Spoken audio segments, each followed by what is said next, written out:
The wipers on Ethan Blake's truck could barely keep up with the snow. They dragged across the windshield in slow, exhausted arcs, smearing the flakes more than clearing them, and Ethan watched the road ahead materialize in brief, stuttering glimpses, white on white, broken only by the occasional mailbox or the ghost of a fence post buried to its chin. The heater had stopped working somewhere around the state line. He'd draped his jacket over Noah's shoulders an hour ago, and now he drove with his bare forearms resting against the cold steering wheel, his breath rising in pale ribbons. Noah slept in the passenger seat. He was 6 years old, and he slept the way only children can completely, without reservation, as though the world had simply agreed to hold still until he woke up. His cheek pressed against the fogged window. His small chest rose and fell with the steadiness of a metronome. Ethan had tucked the jacket around him more carefully twice now, both times at red lights he didn't remember stopping at. Willow Creek came into view like an apology. That was the only word Ethan could think of for it, the way the town appeared gradually out of the storm. The church steeple first, then the water tower, then the rooftops dusted in white, the whole thing sitting low and quiet against the gray sky as if it had been waiting with its head bowed. He hadn't been back in 15 years. He had left at 18 with $40 in his pocket and a certainty that felt like fire, that he was going to build something, become someone, that this town, with its slow winters and its smaller ambitions, had nothing left to teach him. He was 33 now. The fire was long out. He turned onto Sycamore Street and felt the familiar wrongness of it the way memory sits just slightly off from reality. The way a place you loved as a child shrinks to fit a life you didn't expect to have. The houses were the same, mostly. Same sagging porches, same old-growth maples lining the road, their bare branches laced together overhead like clasped fingers. The Hendersons still had the blue shutters. The vacant lot on the corner was still vacant. The corner store where he and the neighborhood kids had pooled quarters for candy bars still had the hand-lettered sign in the window, though the sign looked older now, faded to the color of an old photograph. His childhood home sat at the end of the block. He'd inherited it from his mother 8 months ago, a modest bungalow with a wraparound porch that had listed gently to the left for as long as he could remember, a symptom of the property's slow, dignified decay. He had ignored the attorney's letters for months, had thought about selling it, had ultimately realized there was nowhere else to go. The divorce had been finalized in October. Rachel had the apartment, the savings account, and the understanding that had dissolved quietly over 3 years of him working nights and her working days until they had become two people who shared an address and a child and very little else. The judge had given him primary custody of Noah, which surprised him less than the depth of his relief. He pulled into the driveway and cut the engine. Through the windshield, the house looked exactly like he felt worn down, snow-covered. All its original structure still sound but requiring significant work before it could be called livable again. The porch roof sagged in the middle. One of the shutters hung at an angle. The walkway was buried under a foot of undisturbed snow. No footprints. No evidence that anyone had approached this door in months. He sat for a moment with his hands in his lap. Just survive this winter, he thought. That's the whole plan. Just get through the next few months. He had $68 and a debit card with a balance he'd stopped checking. He had a truck that ran, mostly. He had tools in the truck bed and the knowledge learned from his father, who had learned it from his own father that a man could fix most things if he was willing to work long enough and bleed a little. He had Noah. He got out of the truck, walked around to the passenger side, and lifted his son without waking him. Noah stirred, made a small sound, and pressed his face against Ethan's neck. His breath was warm. Ethan stood in the driveway for a moment, holding him, looking at the house. Then, from across the street, a door opened. He didn't turn right away. The sound reached him, the creak of old hinges, the soft exhale of a storm door releasing its seal against the cold, and for a second he kept his eyes on his own front door, on the task ahead of him, on the next 5 minutes of his manageable and quantifiable plan. But then he turned. A woman stood on the porch across the street.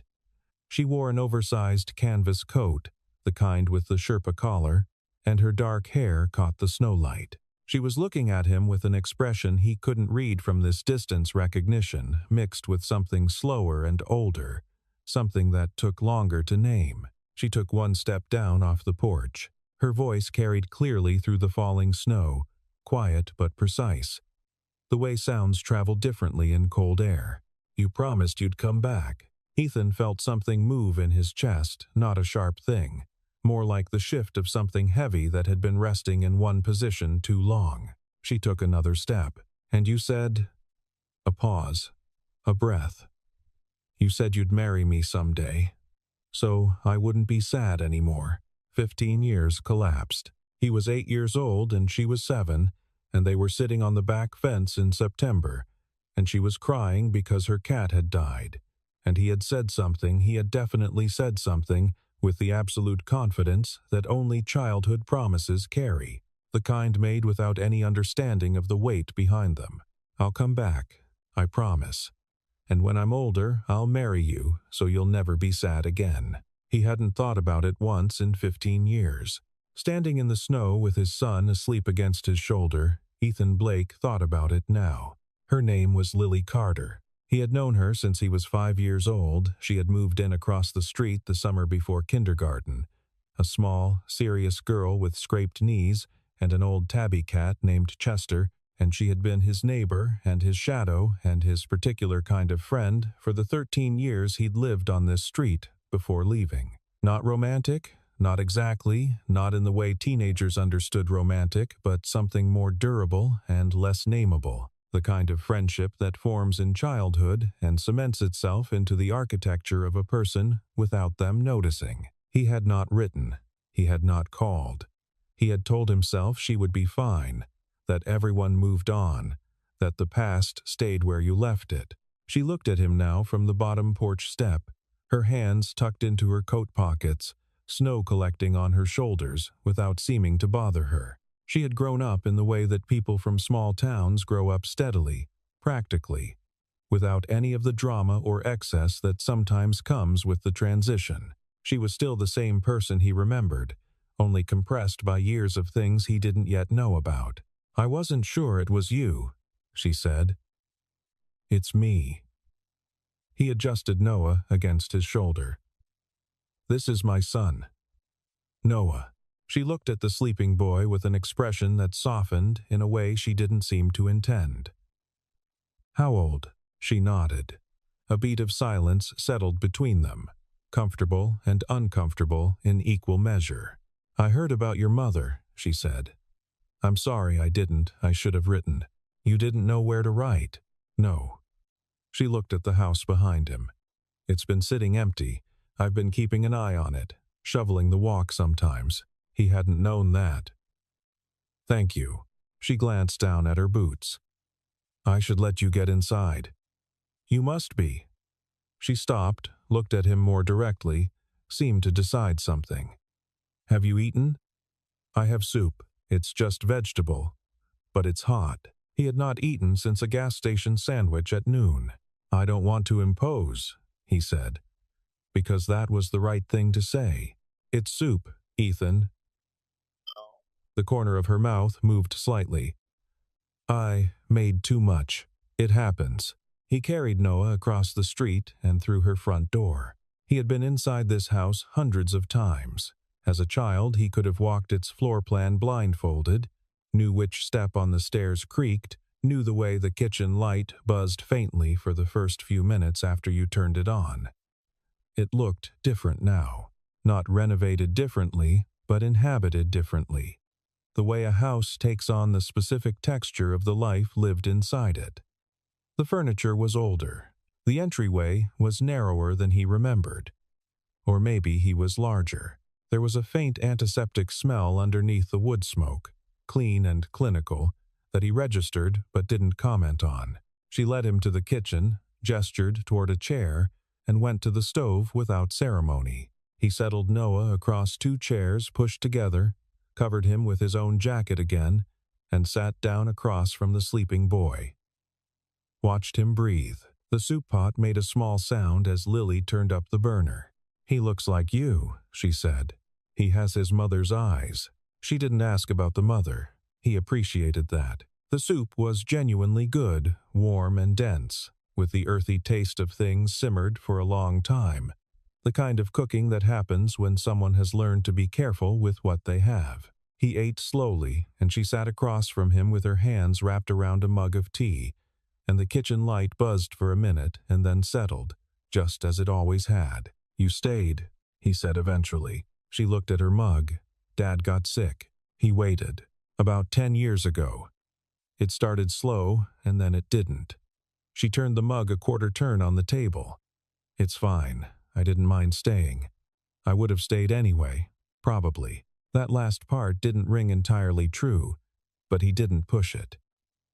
Some things people say about their own choices are true and also not quite true at the same time. He looked around the kitchen and registered. Properly this time. The small signs he'd been too tired to read when he came in, the pill organizer on the counter, sorted by day, the printed medication schedule taped to the cabinet, the rubber non-slip mat under the table leg. The baby monitor, incongruous in a house with no baby, sitting on the counter with its green light glowing.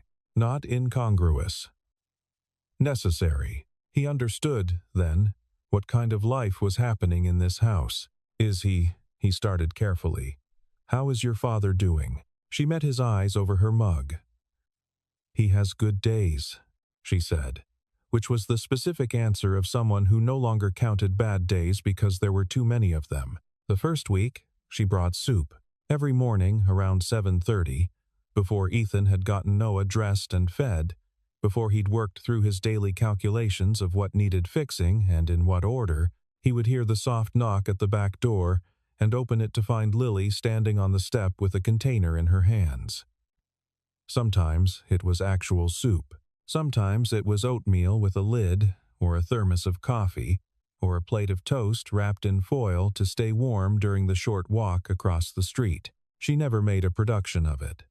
She handed it over, exchanged a few words, asked how the work was going, and left.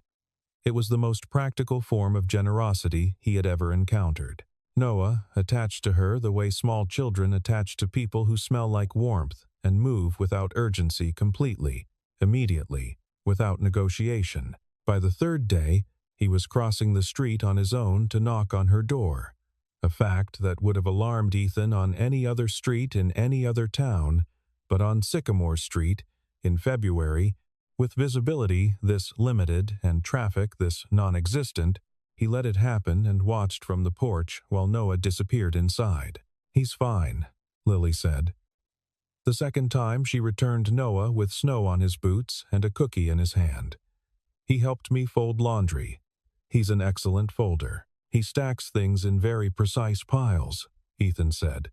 "I don't know where he gets that. He gets it from whoever taught him that effort matters." She said it simply, not as flattery, just as an observation, and Ethan looked at the cookie in his son's hand and felt something he hadn't felt in a long time. The specific warmth of being seen accurately by another person. He was working on the porch roof when she came out one afternoon and stood below him on the walkway. "Why are you always helping us?" he asked.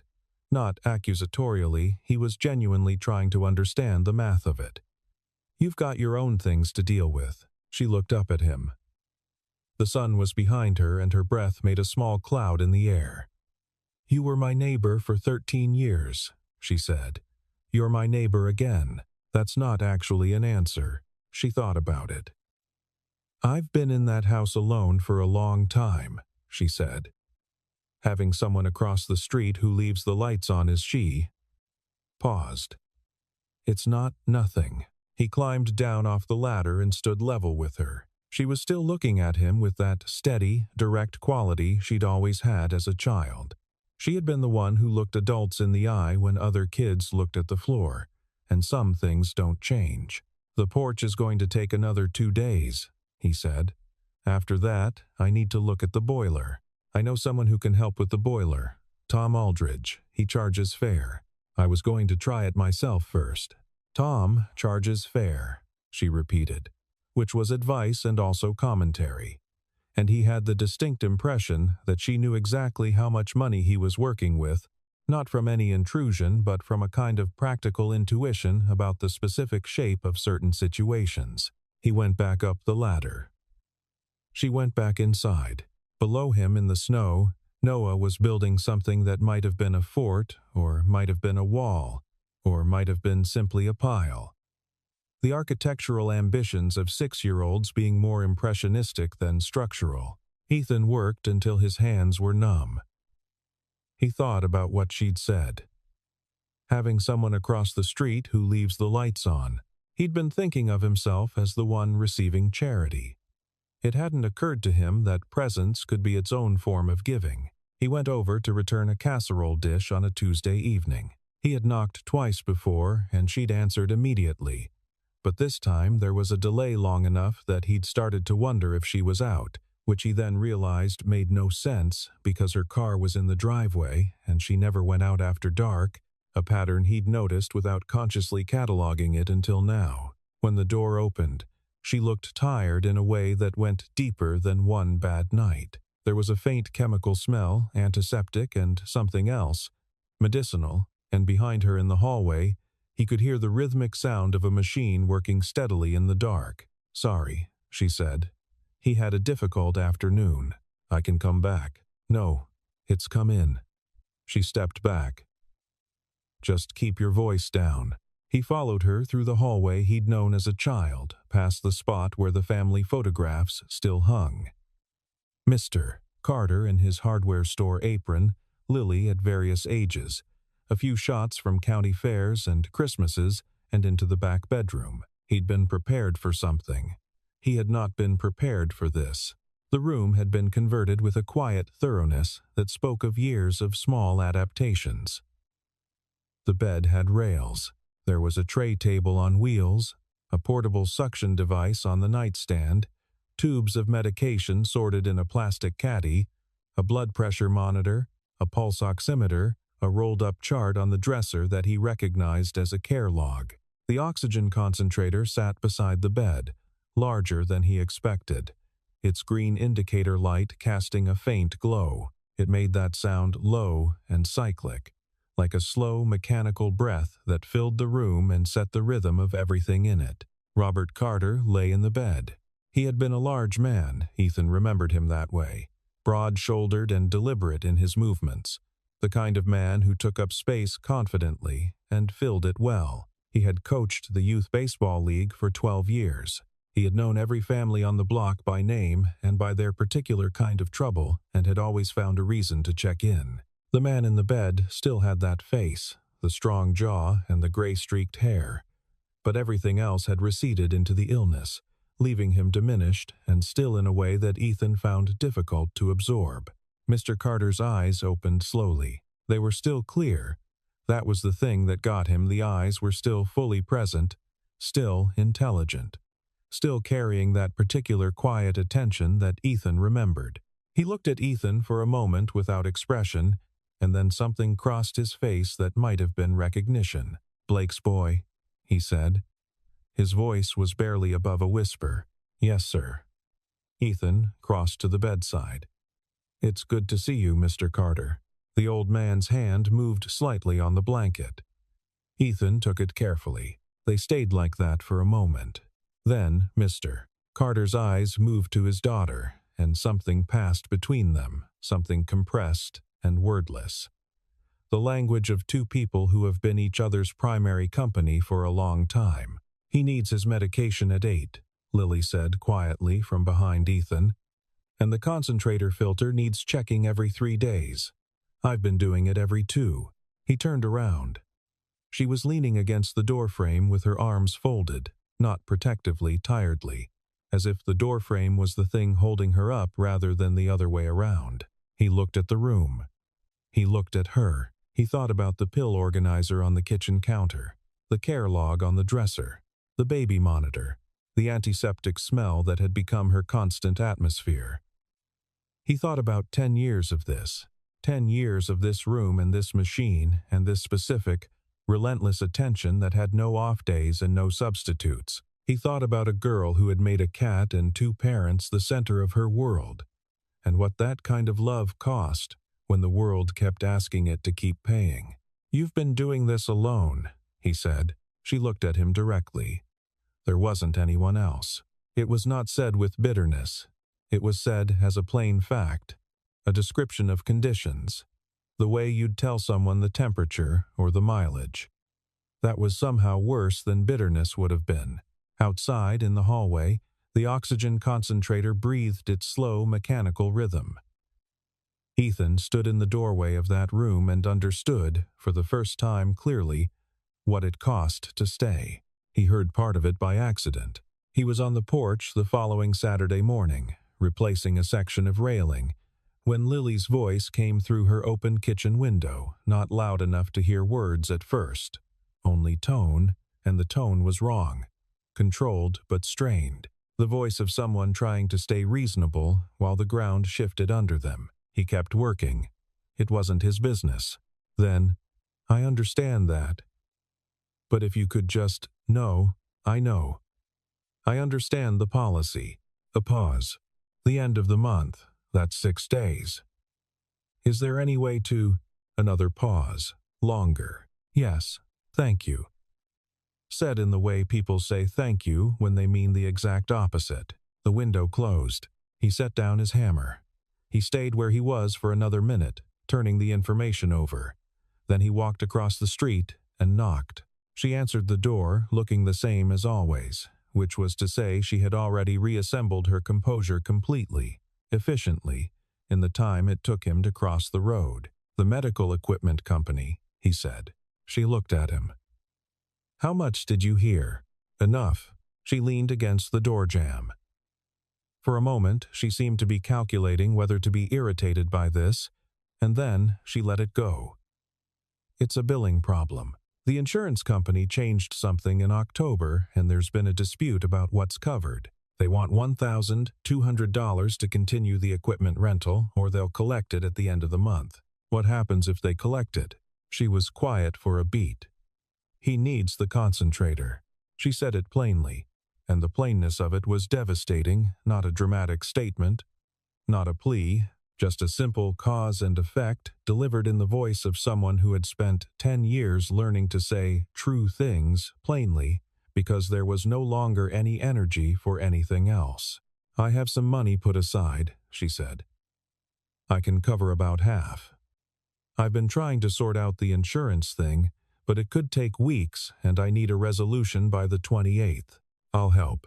She looked at him with an expression that contained both gratitude and a particular kind of dignity, the kind that makes people refuse help they need.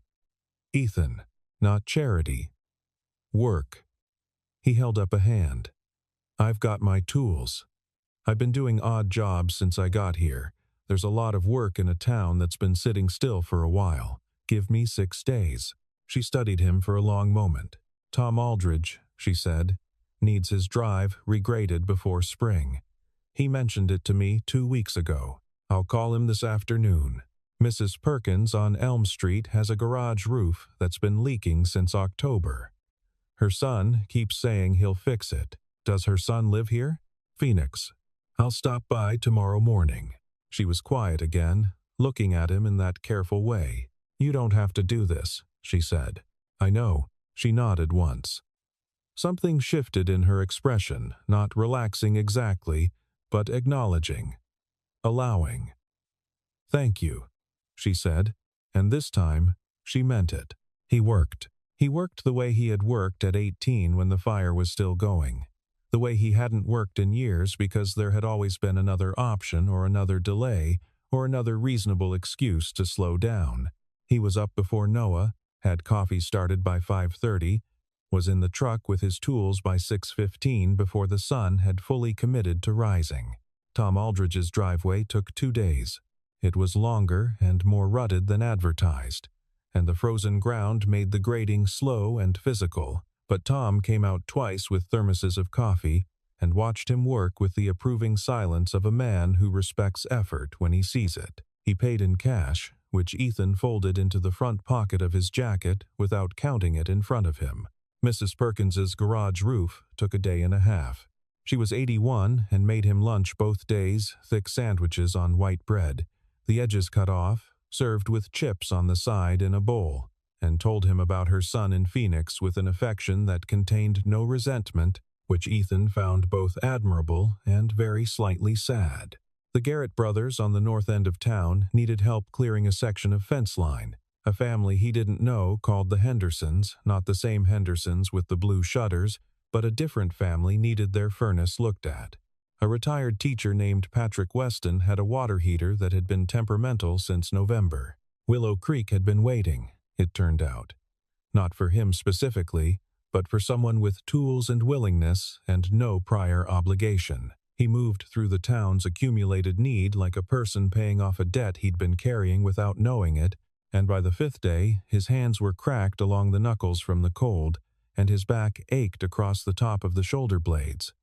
In the specific way that comes from 2 consecutive days of overhead work, and he had enough money. More than enough, actually. He had Tom Aldridge and Mrs. Perkins and the Garrett brothers to thank for that their prices had been quietly generous, in a way he suspected they understood was more than simple compensation for labor. Noah, for those 6 days, was cared for in a rotating arrangement that Ethan had arranged without having to arrange it, because Lily had simply absorbed him into her daily schedule without discussion.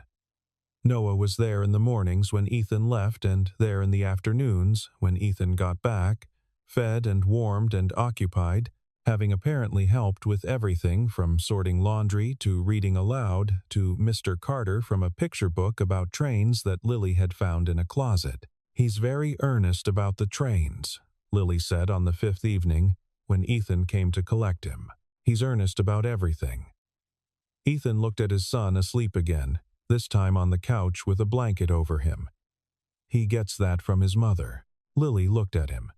She had been doing that more, looking at him with that particular attention, the kind that isn't intrusive but is definitely present. "How much do you need?" she asked. He told her. She was quiet for a moment. "That's more than the full amount." "I know. You worked," she stopped. "You didn't have to do all that. I know that too." She turned away from him toward the window. Outside, the snow was falling again, steady and soft. The particular snow of late February that seems less like weather and more like the world taking a slow breath. "I don't know how to not be self-sufficient," she said, quietly, to the window. "I've been the only person in this house for so long. Accepting help feels like." She paused. "I don't know. Like losing something, or like trusting something," he said. She turned back around. The kitchen light made her face look warm and a little tired and entirely real. "Yeah," she said. "Maybe." He paid the medical equipment company on Monday morning. He did it from Lily's kitchen table, on her phone, while she made coffee and pretended not to listen. The representative on the other end was professional and efficient and confirmed the payment in under 4 minutes. Lily set a cup of coffee in front of him without comment when he hung up. They sat across from each other at the kitchen table. "He wants to thank you," she said. "He doesn't have to. He wants to."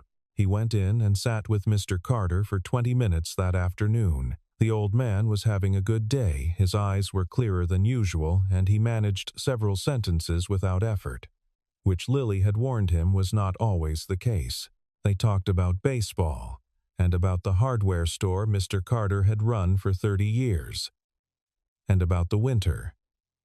At one point, Mr. Carter looked at him with a directness that reminded Ethan uncomfortably of Lily and said, "You came back." "I came back," Ethan agreed.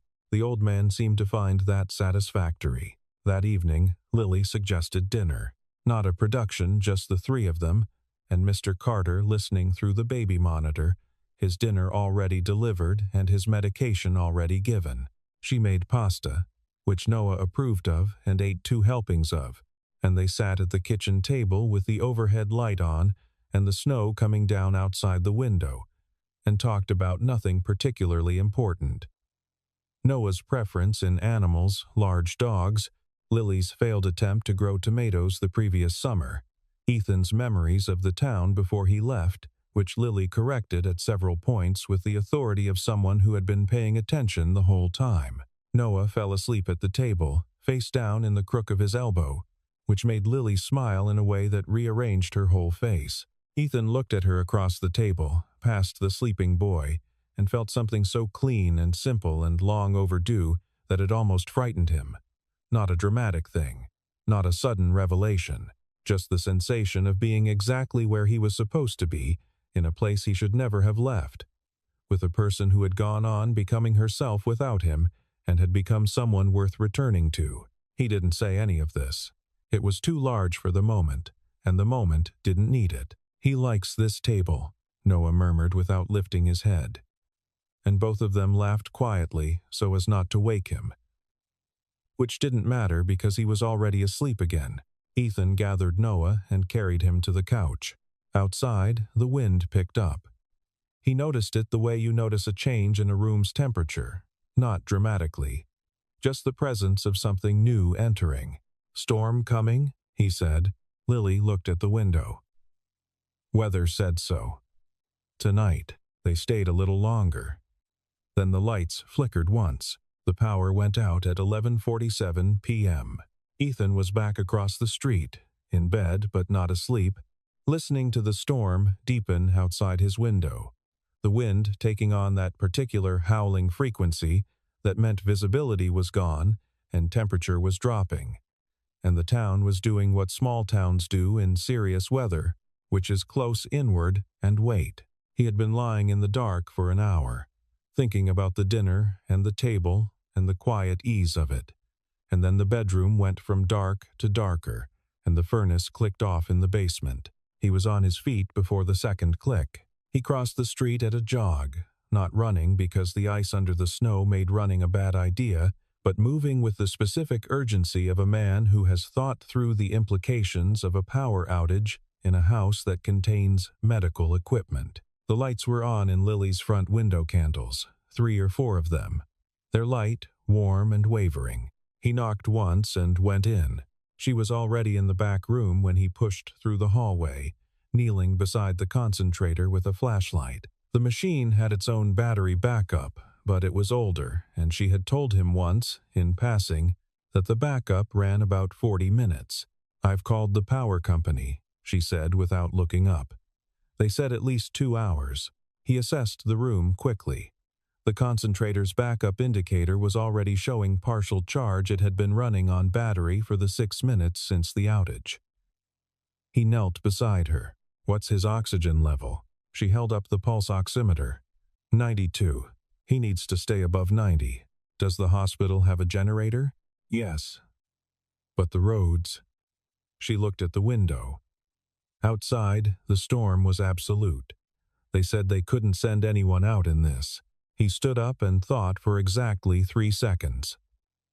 "I have a small generator in the truck. It's not big, but it can run 1 machine." She looked up at him. "You have a generator. I do roofing work. I keep it for power tools." Something crossed her face that he didn't have time to read. "Go." He went. The truck was under 6 inches of new snow. He got the generator out of the bed and dragged it across the street through snow up to his shins.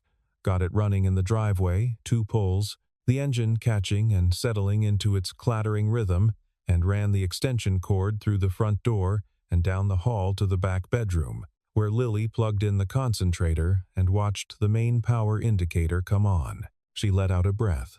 Mr. Carter had been awake through all of it, his eyes open, tracking them both with that clear, steady attention. He hadn't spoken.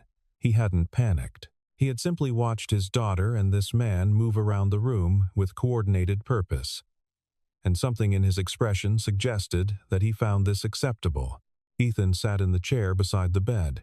Lily sat on the edge of the bed and took her father's hand.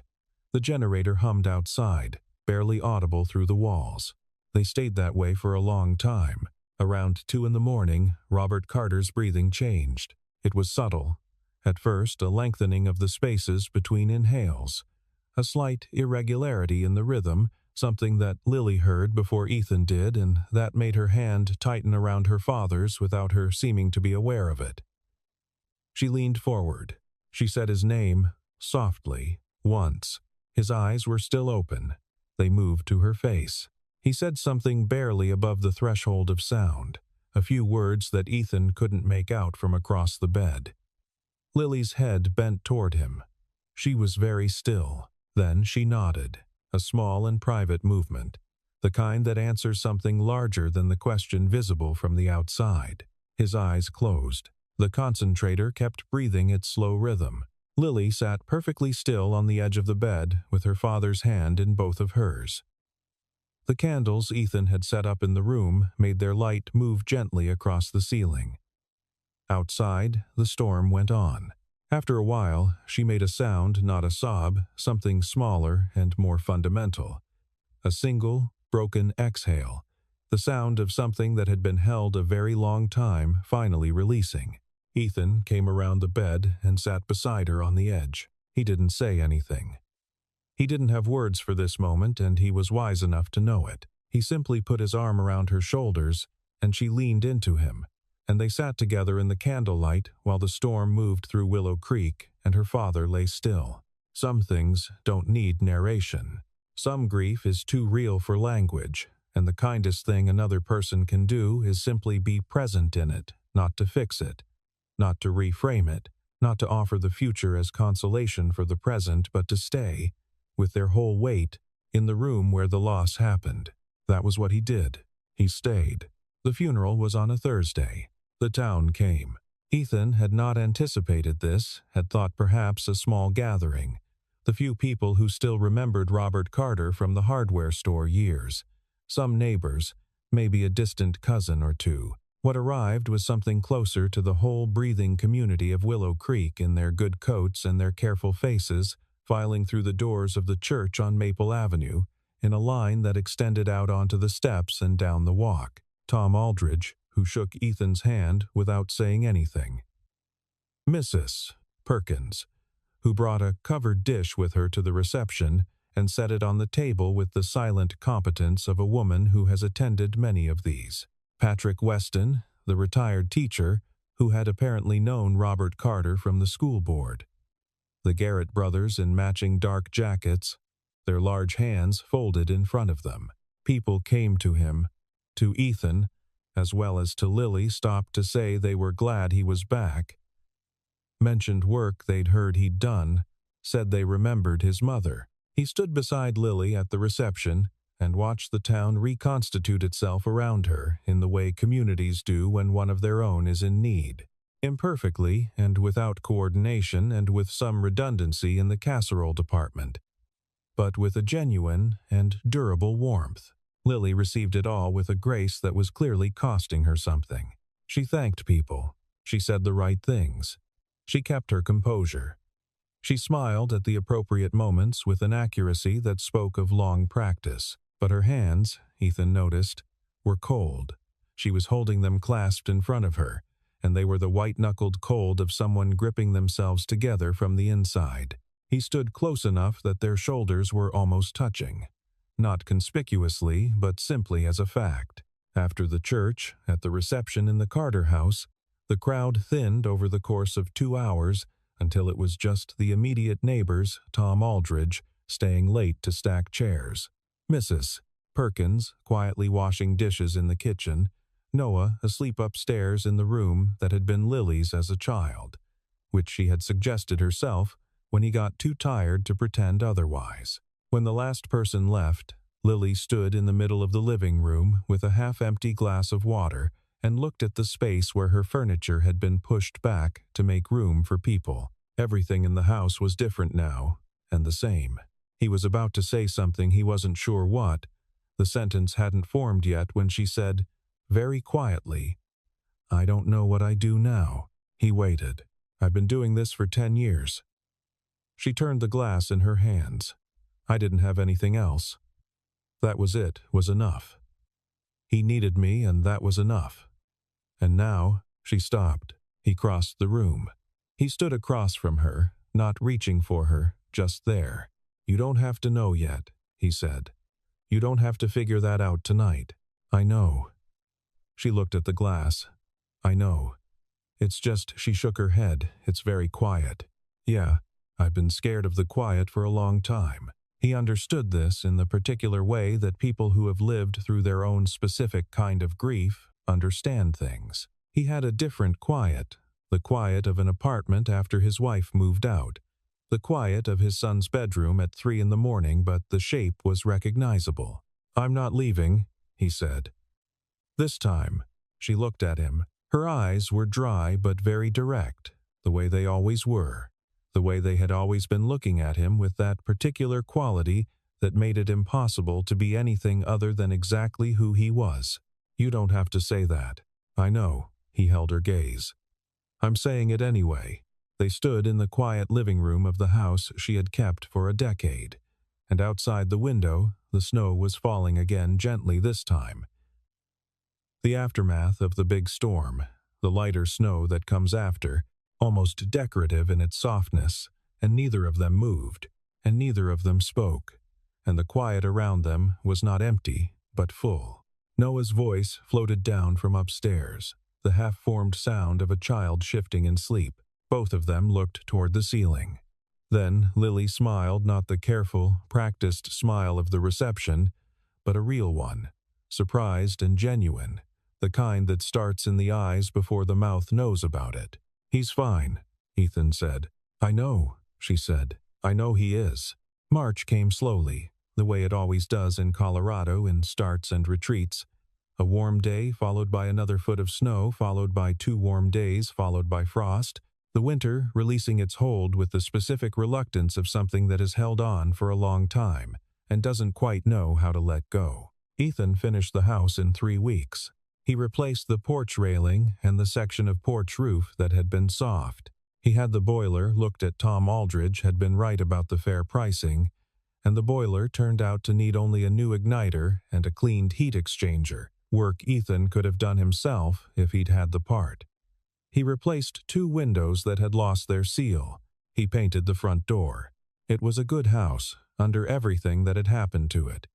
Good bones, he told Noah, who was going through a phase of finding this phrase hilarious for reasons Ethan could not entirely follow. Lily came over, sometimes. Not every day. She had her own house to deal with, a decade of deferred maintenance to address now that there was space in her attention for it, forms to file, and accounts to settle, and the practical aftermath of grief, which is always more administrative than people expect. But she came over in the evenings and sat in the kitchen that was starting to resemble a kitchen rather than a triage zone, and she and Ethan drank coffee and talked while Noah did his reading at the other end of the table, with his tongue between his teeth and his pencil moving in careful, deliberate strokes. She laughed more, not constantly, not without the weight of what she'd been through. Grief doesn't resolve on a schedule, and Ethan had learned by watching her that it comes back at odd moments, triggered by small things, a song or a smell, or a particular quality of afternoon light, and the right thing to do when that happened was the same thing that worked in the dark of the storm. Stay present, stay quiet, don't reach for the future when the present needs attending to. But she laughed. One evening in late March, Noah looked up from his reading and said, without particular context, "Lily, can you help me with this word?" She slid along the bench toward him and looked at the page. "Which one?" He pointed. "Permanent," she said. "It means something that stays, that doesn't go away." Noah considered this. "Like a tree?" "Like a tree." "Yes." He nodded and went back to his reading. Lily looked at Ethan across the table with an expression he'd come to recognize, the slightly startled look she got when life handed her something better than she'd expected. He thought about the promise, sometimes, not the way he'd thought about it in the first days after coming back with guilt and the weight of 15 years of not thinking about it, but more quietly, as a thing that had existed and still existed, changed in form but not in essence. He had made a 7-year-old girl a promise in the backyard in September, and he had not kept it in the way he'd meant it, had not come back at 20 or 22 or 25 to claim it. But here he was, and here she was, And whatever this was, this life taking shape around both of them like a house being rebuilt from good bones, felt more like a kept promise than a broken one. He hadn't said any of this to her yet.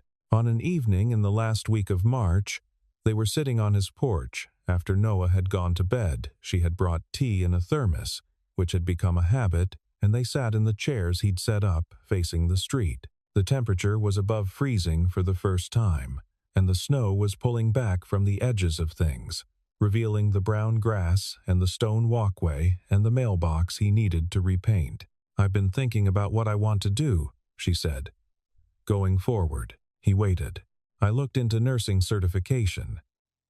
There's a program at the community college." She wrapped both hands around her mug. "I've been doing the work for 10 years. Might as well make it official." He looked at her. "I'd need to figure out the schedule. It's 18 months. I'll be here," he said. "We can work it out." She turned to look at him. That direct, even gaze. "That's a significant statement," she said. "I know it is." The street was quiet. Somewhere down the block, a light was on in the Hendersons' front room. The maple trees stood bare but not dead, their branches holding the still air. The whole street poised in that particular tension of late winter, everything waiting, everything about to. "I don't know how to fix the past," he said. "I can't go back and—" He stopped, started again. "I can't give you back the years I wasn't here, I know that." She was watching him quietly. "But I'm not going anywhere anymore." He said it plainly, in the voice he'd been finding his way back to over the past weeks, not dramatic. Not a declaration, just true. And I know that's not a promise the way a 7-year-old means it. It's what I know right now. She was quiet for a long moment. Then she said, "You know what I remembered? Last week?" He shook his head. "You also promised that same day that you would teach me to ride your bike. The red one with the white handlebars." She tilted her head slightly. "You never did that either." He looked at her. She was completely serious for 2 seconds, and then she wasn't, and the laugh that came out of her was the real kind, the surprised kind, the kind that makes the whole face change. He laughed too. He couldn't help it. "The bike is long gone," he said. "I know." She settled back in her chair, still smiling, and looked out at the street. "It's fine. I learned to ride a bike eventually. I managed. You always manage." "Not always." She glanced at him sideways. The snow was still holding on in the shadows beneath the porch, along the north-facing fence lines, in the packed spaces between the roots of the old maples. But the air was different. The specific quality of cold that had sat over Willow Creek all winter had shifted, fractionally but unmistakably, toward something warmer. Noah's bedroom light was on upstairs. He always left it on.